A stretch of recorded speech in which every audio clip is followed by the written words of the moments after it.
All things can a DIYer do to achieve a better looking final result? If we're talking about pavers, I think the best thing a DIYer could do is look at base panels for your pavers. Number one thing I've seen done wrong on DIY flagstone or pavers is lack of base, because the excavation is so hard without specialized equipment.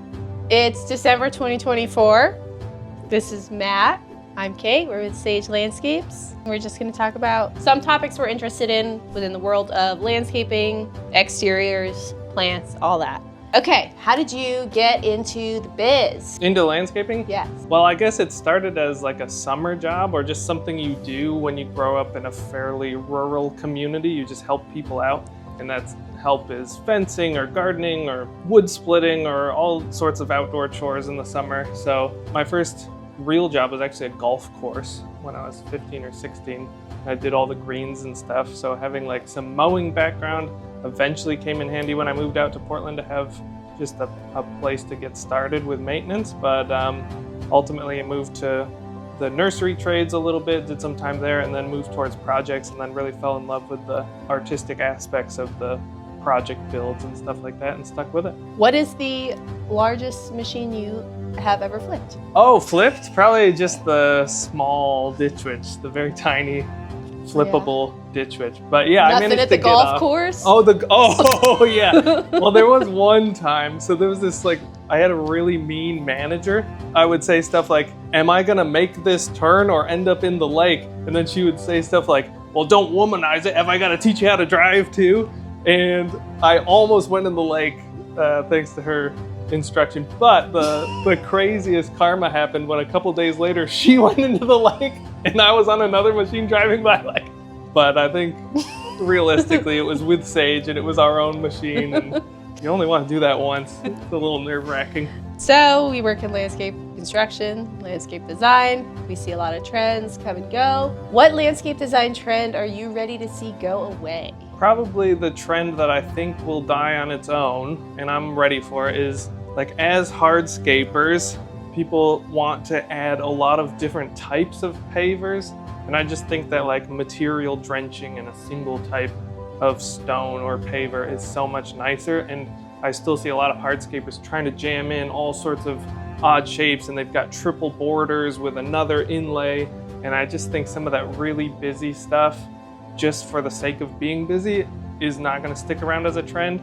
I think if you have a different type of paver in an area that's supposed to be your dining table, that makes more sense, or a path that's cut in a different style, that makes sense. But I think people go a little heavy-handed with the contrast, like bright gray on dark, really dark black, in throwing those lines in. I think that heavy contrast is going to be on the way out. Yeah, if there's more than two paving materials and they're not used judiciously, it can feel like a showroom. Yeah, exactly. Or they had an extra palette that they wanted to use up. Right, you're getting all the leftovers from their shop. It's kind of, yeah, you see that around for sure. What landscaping trends are you ready to see on their way out? Something that is really nice in photos but doesn't work great in our climate is the stone ground cover. They call it xeriscaping. It might be appropriate in Arizona or SoCal, but the Pinterest photo of the river pebble over a huge space. For maintenance, it's not great here, and so that's one that I'm kind of ready to see replaced with real plants or real mulch or something. And then we also see a lot of people trying to make super modern landscape on a traditional home, and you can have a modern and contemporary landscape on a traditional home like a ranch or a craftsman, but it needs to be really thoughtful. You can't go too hard, too many exclusively right angles, too much black, or it's going to feel really mismatched and it's going to feel really of the time, and it's not going to age well. Yeah, it stands out when you don't reference the house at all. Yeah. And I think landscaping is fun because you can push the envelope a little bit, but yeah, there comes a point where it's just so far removed from what the house is like. It's like the house is floating. It's like its own separate thing and doesn't tie in at all. And that ties back to the home value stuff. If you do anything that crazy, you could be screwing yourself if you ever go to sell the home too, because it's just such it's so personal. polarizing personal style. What new or upcoming trends are you excited about? Let's see, what upcoming trends am I stoked about? Probably porcelain's been an upcoming trend for like a decade. So I'm ready for that to actually come around, I think. Can you elaborate on what that means if someone's not familiar with paving? Porcelain? Yeah, porcelain paving is been around now for a minute, and we get like one a year where we do a porcelain patio, but it's really good because it's dense material, so it doesn't stain, and they have incredible textures and stone shapes on it, so you can get a large patio that doesn't have many repeating shapes. So there's a lot of cool aspects to porcelain, and I think where people are getting it wrong is when it comes to like a step.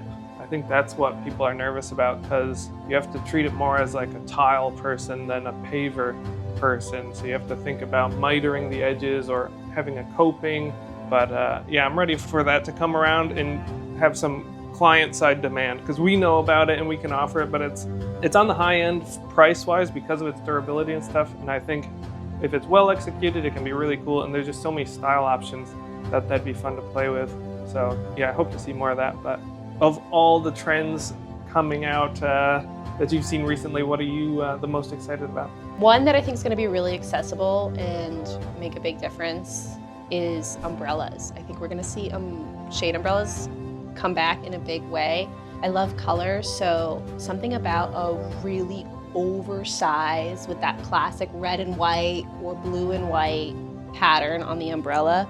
Cost-wise, they're so much more accessible than a constructed patio cover. It would be probably the nicest umbrella would probably be a few hundred, maybe $1,000 compared to tens of thousands for covered structures. I'm excited about umbrellas bringing shade into the yard and in a cost-effective way, adding more places that you can use during that sunny summer heat. Plants-wise, I think we're seeing texture really having a big moment. A lot of really contemporary plant designers are doing lots with grasses or kind of scrubby, shrubby, low stuff, and really playing with texture. Less about the big flowers and more about that kind of year-round textural moment as the wind comes through, or you're looking at the low sun coming through the foliage. And so I think that's going to be a big thing for the next 10 years. And then for materials, I think there will be a pivot towards more richness in materials, more like depth and warmth. So maybe in like natural timber compared to composite. I think we're gonna kind of revert back from that all beige, all sleek trend that's been happening, and people are gonna move more toward a more like lived-in look, natural materials, and like really rich tones. Yeah, I think that's why we're seeing a little spike in natural stone too, is because yeah. What's something that homeowners really worry about that you'd like to assure them isn't a big deal? I think a big difference between homeowners and contractors is the contractors know what's possible and what the cost is. I think a lot of the questions we get from homeowners and the concerns are like, I don't want to invest in this if it's going to mean I have to do this other thing that's a hidden cost or a future cost. So I think a lot of people, when they hire us to do hardscaping, they're like worried about drainage and stuff, but obviously when we design the hardscaping, we're gonna have that in mind and accounted for.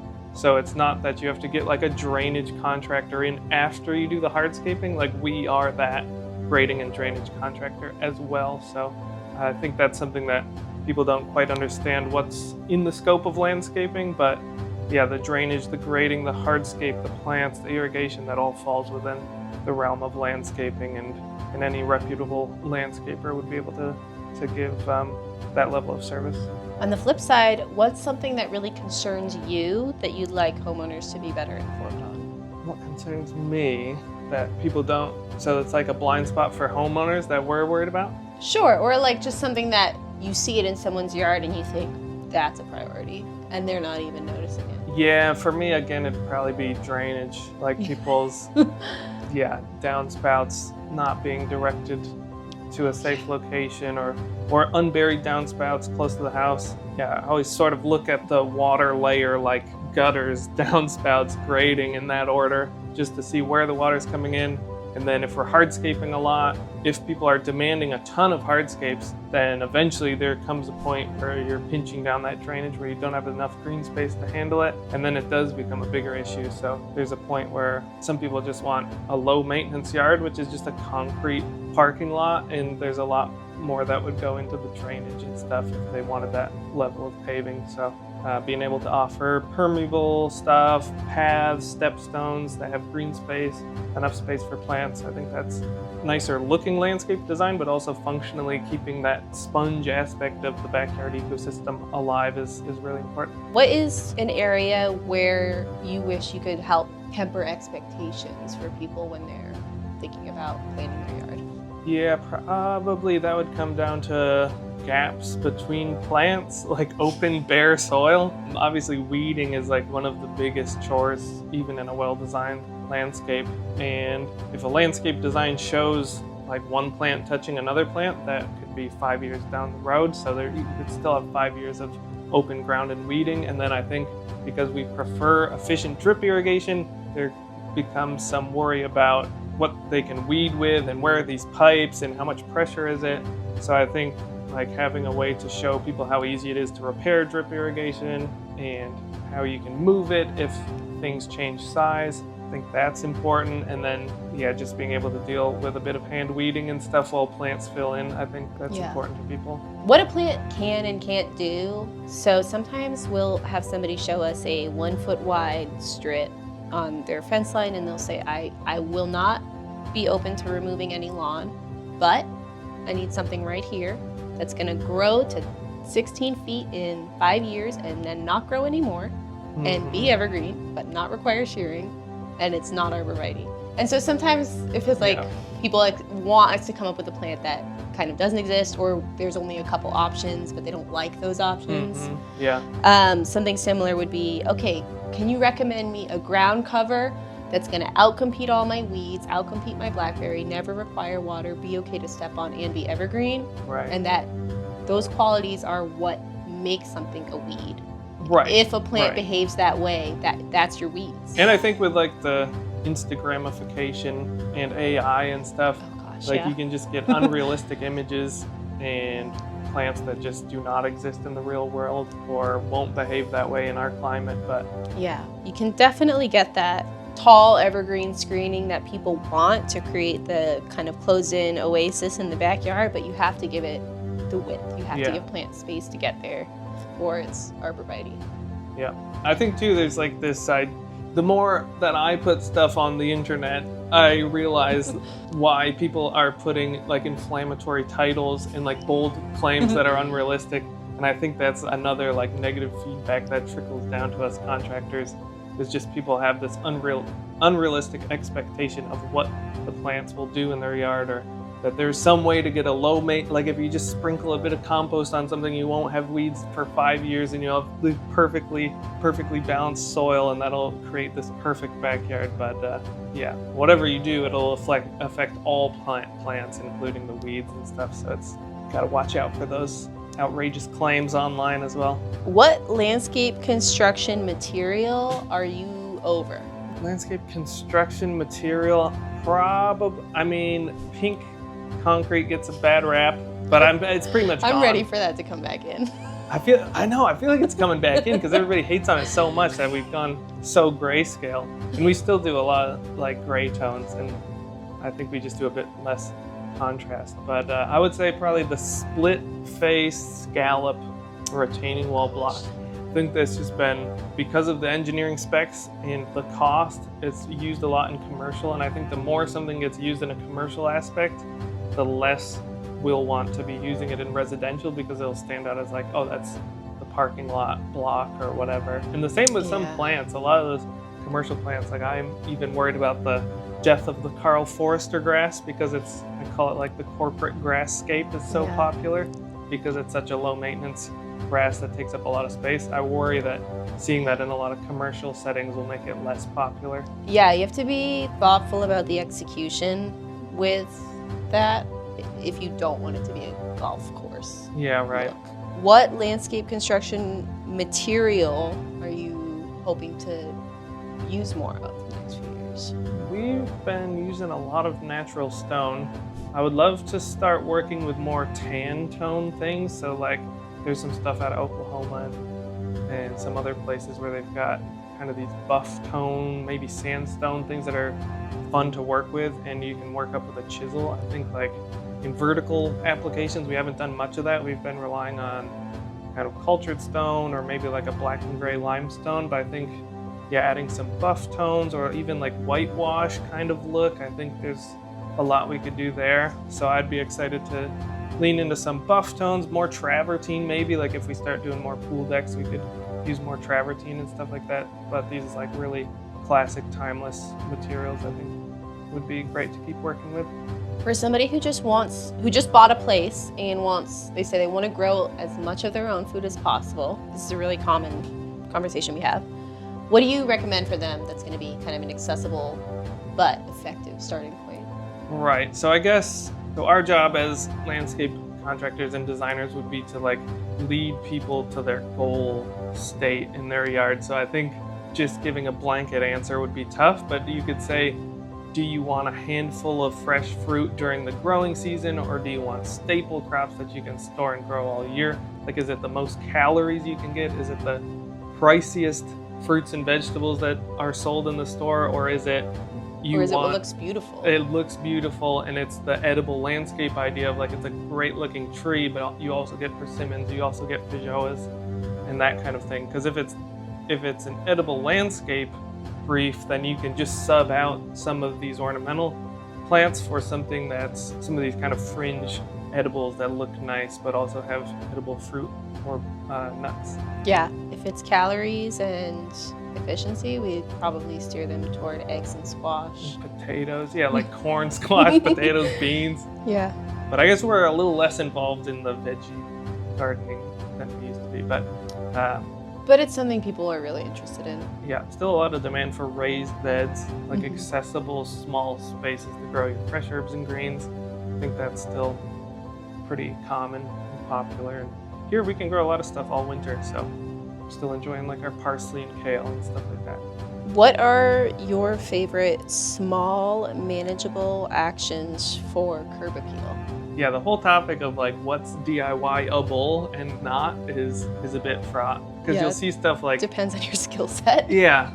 So I think ideally for like a curb strip, you would remove grass if there's grass, but that's a fairly heavy task. So even if you got help with that, that would give you a couple inches to add mulch and amendments to whatever you plant there. But I think in general, this would be the perennialization of the landscape. So anything that's like fussy and annual or it has to be mended and tended a lot, I would just think get a perennial plant in there that will slowly grow and occupy the space fully and then outcompete weeds. Keeping it cleaned up makes a big difference. Even if you're not ready to undertake a huge front yard construction project, just keeping it raked, keeping your paths clear, and then having nice lighting. That's huge. Yeah, the lighting helps a lot. Like being able to see the front door from the driveway is important. If you want curb appeal and you don't have a huge budget, just focusing on like a really nice front path I think that's great. Can be super effective. And then we see sometimes people get kits for an arbor or like a prefab fence, and a huge difference in the final look comes from whether those are installed well. If it's just the arbor's just thrown on the grass and it's not squared off with the house, it's at an angle, it's a little saggy, that's gonna look so different than if you square your arbor off with the house, level underneath, you don't let it sag, your fence is square, everything's tight. Just kind of going to that like level of detail and making things a little more buttoned up will make a huge difference in the curb appeal if you're DIYing. Yeah, that's really true with most edges. I find like telltale of the DIY is like the edge where the paver path meets the grass. If that's rolling off and there's no solid edge support, you really notice that. The same with fences, and yeah, especially if you're buying these prefab fence panels and stuff, that post installation will just be that much more important to get it to look really nice. All right, we've got a question from the viewers. They want to know, what plants do you wish people would just stop asking for? Get about 2, maybe 3 weeks of flowers and fragrance, and they look garbage the rest of the year. They don't They're shrubs that grow into trees, so it's not a true tree. It's not gonna have like a beautiful natural open shape. You can try to prune it into that. It's not worth the labor. They don't like our climate enough to look good here. Yeah, what's up with that? They look so different than the East Coast lilacs. Yeah, they're native to Japan, Korea, and China. They want like a dry, snowy winter. That East Coast winter is good for lilacs. They don't want wet, muddy, warm winters. So they're often diseased here. It's no good autumn foliage. The bark's not interesting. And to stay like a full shrub, it needs to sucker up a lot, which the New England lilacs seem like they do to get a nice dense bush shape. So have a lilac, put it far out of the way, put something better looking in front of it, enjoy your lilac flowers, and then let the thing in front of it take over for the rest of the growing season. Since I am trashing lilacs, I should offer some alternatives. There is a genus called Ceanothus. They call it California lilac or mountain lilac. And that is a native alternative that's gonna be an evergreen shrub, blue flowers, looks great all year. And we don't have the disease issues that the lilacs will have here. If you want something with that similar kind of panicle shaped flower, you could look for a crepe myrtle. And those are gonna have really gorgeous exfoliating bark that looks interesting in the really year round. Crepe myrtles are also great in heat and drought, so they're quite climate tolerant here.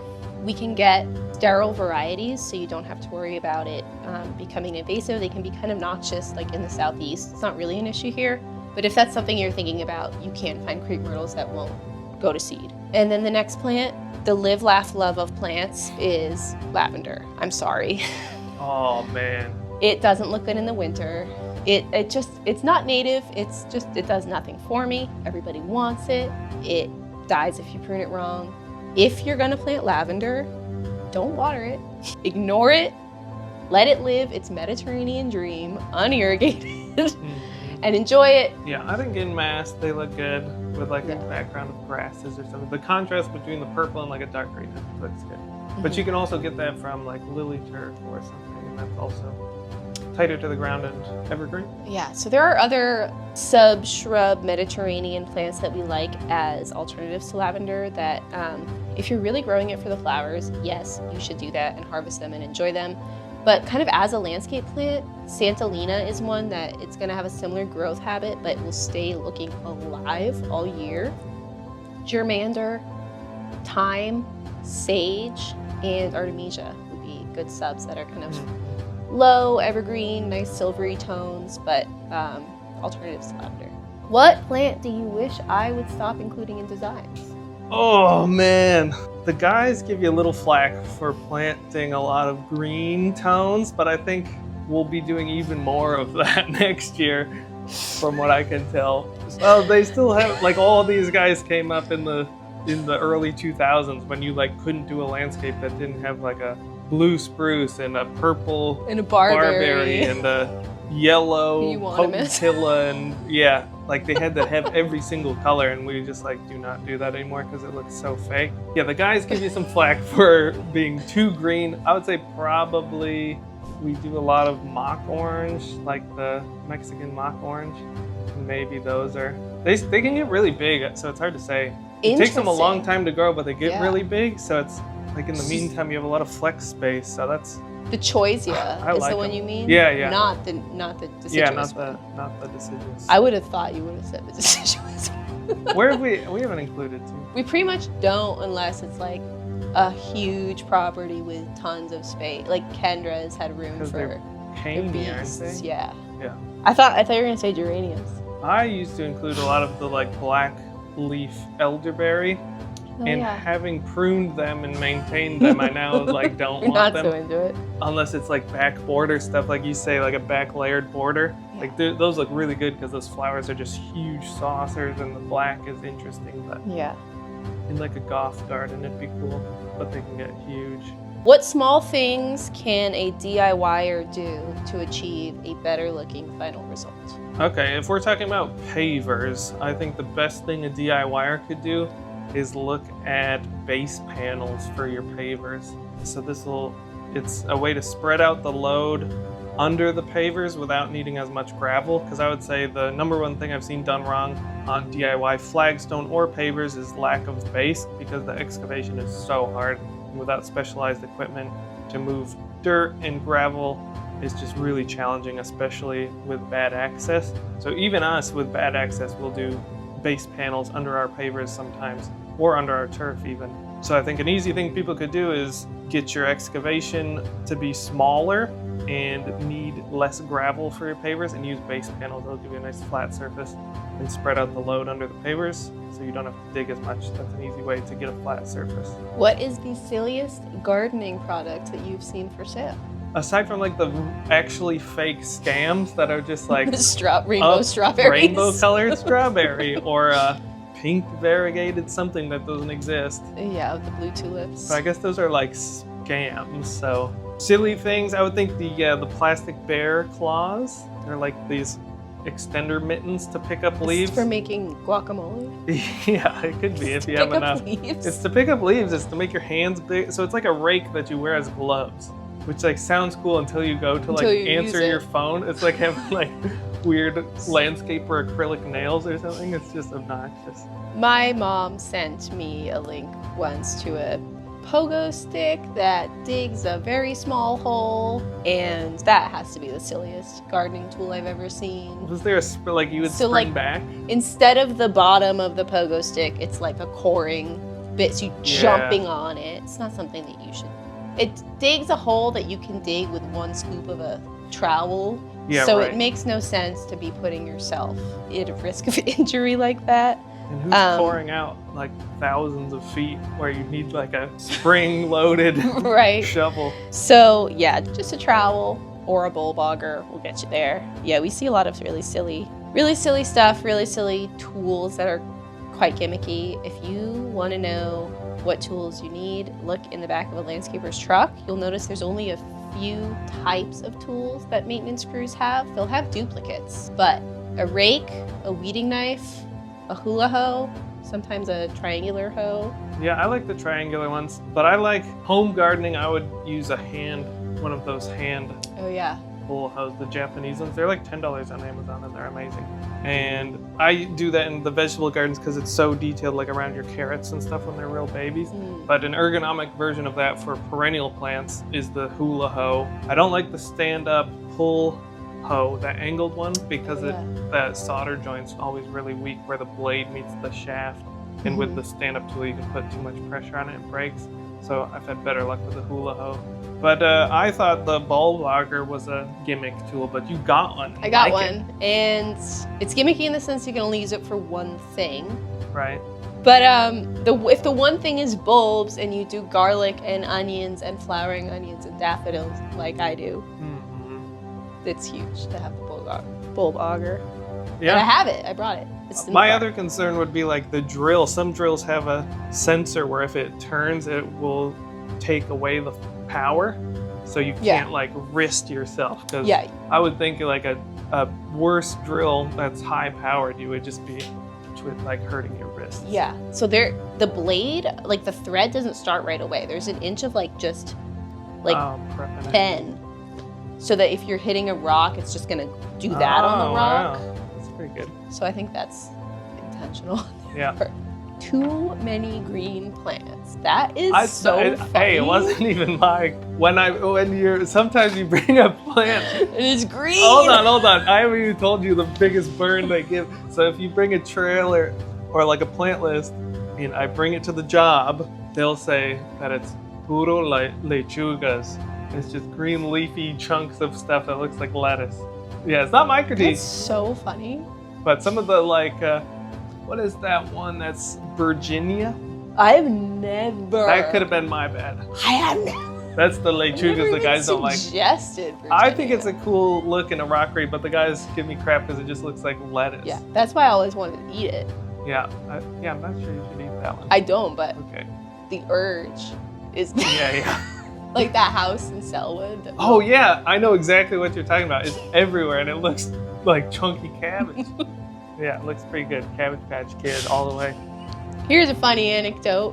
When I started almost 6 years ago, Matt told me I should start learning the names of the tools in Spanish. I said, I should start learning the names of the tools in English. I do not remember that.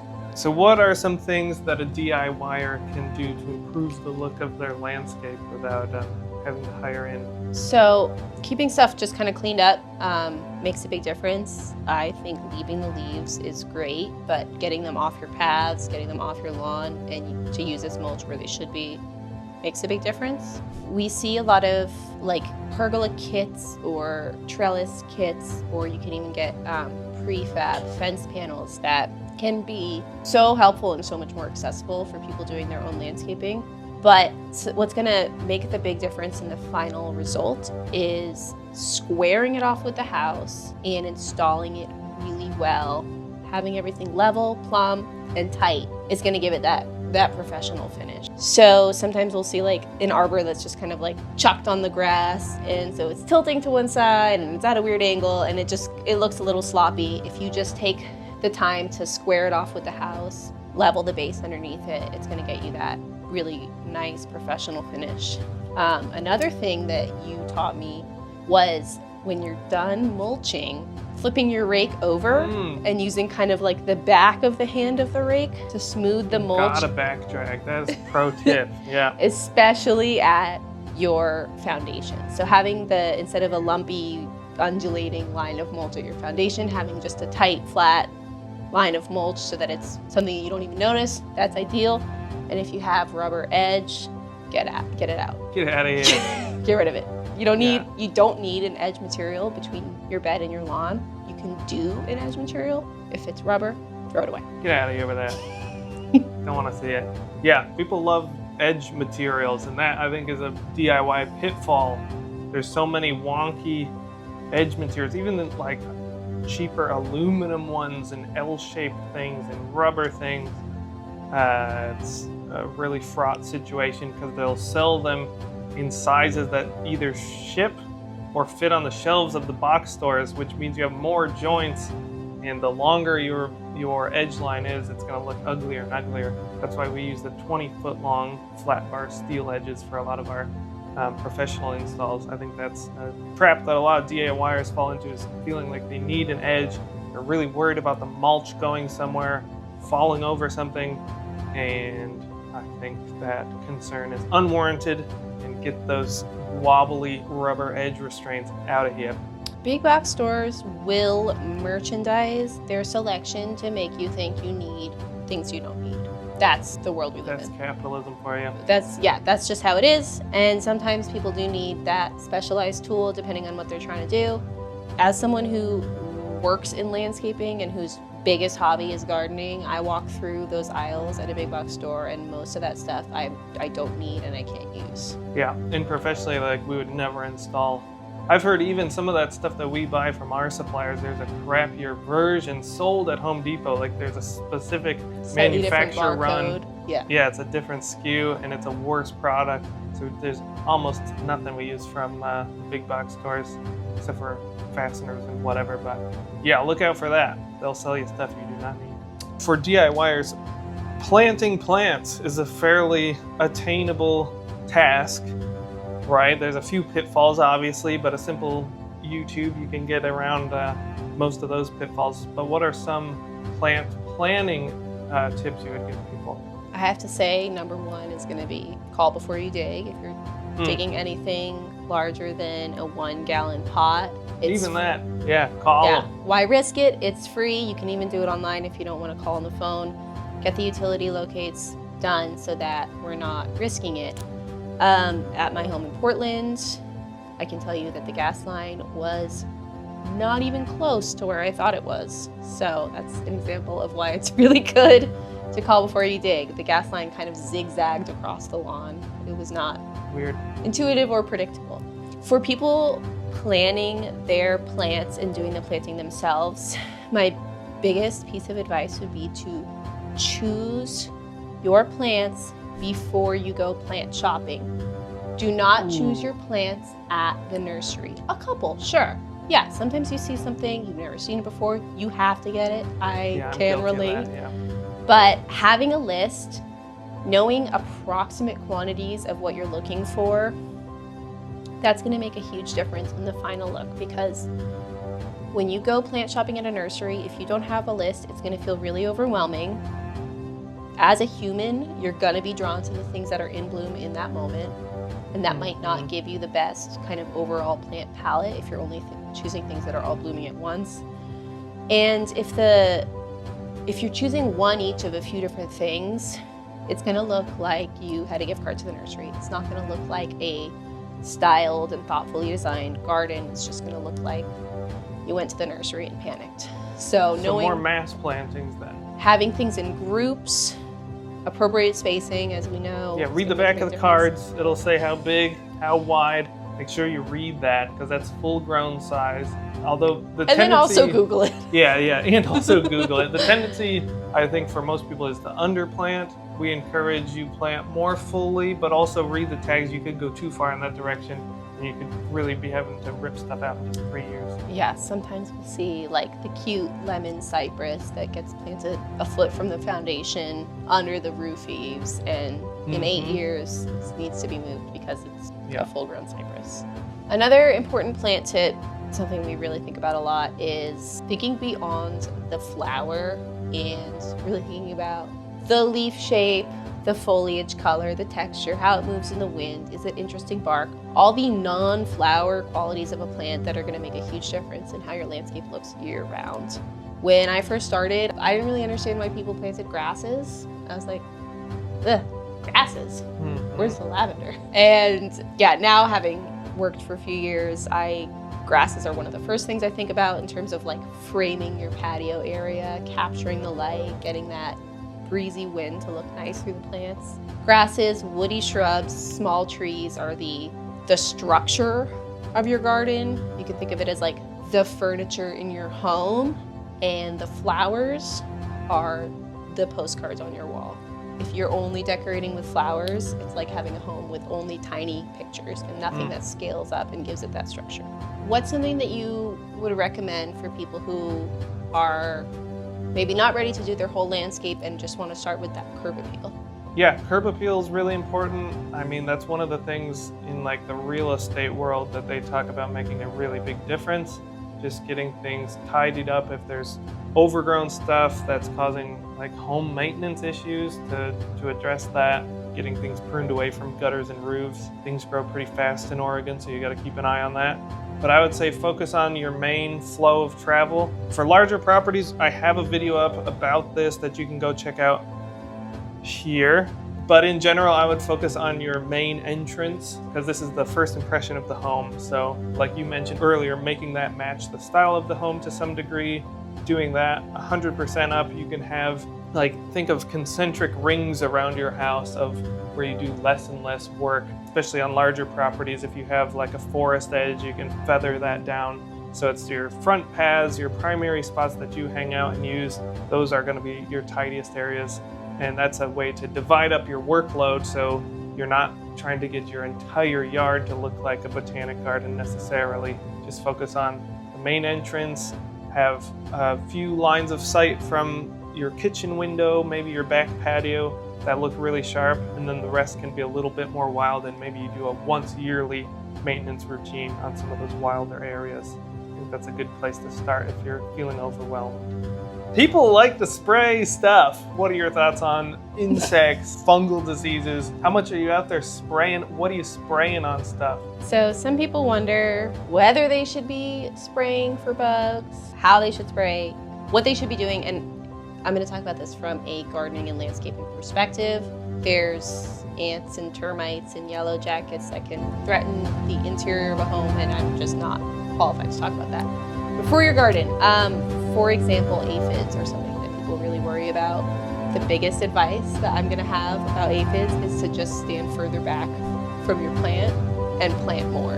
Plants are outside in the world. We do have aphids and other plant pests to deal with. Taking a step back and trying not to stress about it too much is important. Roses are particularly susceptible to aphids, and they usually won't die from the aphids. Roses are tougher than they seem. So if we're really thinking about aphids as an issue, I would suggest having a lot of plants, having a good biodiversity of plants, that's gonna create a more resilient ecosystem. Usually if you have a big pest problem, it's because your ecosystem is out of balance. And your garden exists in the context of your neighborhood and the world around you, so there will always be pests that can get in, and there will always be beneficial animals that can get in. Ways that you can kind of harbor a more balanced ecosystem, having a great diversity of plants, having woody shrubs and stuff beyond just annuals and perennials, but having like the greater diversity will create more habitats and micro niches for beneficial insects like ladybugs, or for other beneficial arthropods like spiders. Create habitats for them and places to overwinter. These beneficial insects are beneficial because they're predators. They eat pests. Predators tend to have longer life cycles than their prey, so aphids can reproduce much faster than ladybugs. That means if you come through and spray a pesticide, it will kill everything, and your pests will bounce back much faster than the beneficial animals. And when they bounce back, there won't be any spiders, and there won't be any ladybugs, and there won't be any native wasps to take care of them. So having a small pile of leaves in a corner, maybe behind a shrub or somewhere where you don't see it, that's a great way to like harbor ladybugs, spiders, decomposing beetles, other stuff that's going to help your ecosystem. Having perennials that you leave standing through the winter will create forage for birds, and it will also create overwintering habitat for native insects. That tall sedum, that autumn joy, that looks really gorgeous for a time of the year. If you leave it standing and the stems kind of turn into like a straw, that's the perfect habitat for like mason bees, orchard bees, other native stuff. So it doesn't have to look messy. It can still be really tidy and really styled, but kind of having some tucked away areas that are a little more natural. A pile of sticks, a pile of leaves, that really will make a big difference in long-term managing for insect pests in the garden. I found that this year I had tomatoes growing in the ground in one area of my yard, and then I had tomatoes growing on a balcony in another area. And the balcony tomatoes were kind of out of reach from bees, wasps, etc., and they really suffered from aphids. The tomatoes that were in the ground got way less care, way less fussing over. They did amazing, and they did not have aphids, and I observed so many types of wasps coming through that area all summer. So kind of being in the world seemed to be better for the plants, not being separated and kind of like sequestered from any bugs that could get to them because the aphids found their way. Being in the ecosystem, having a balanced ecosystem, that will be better for your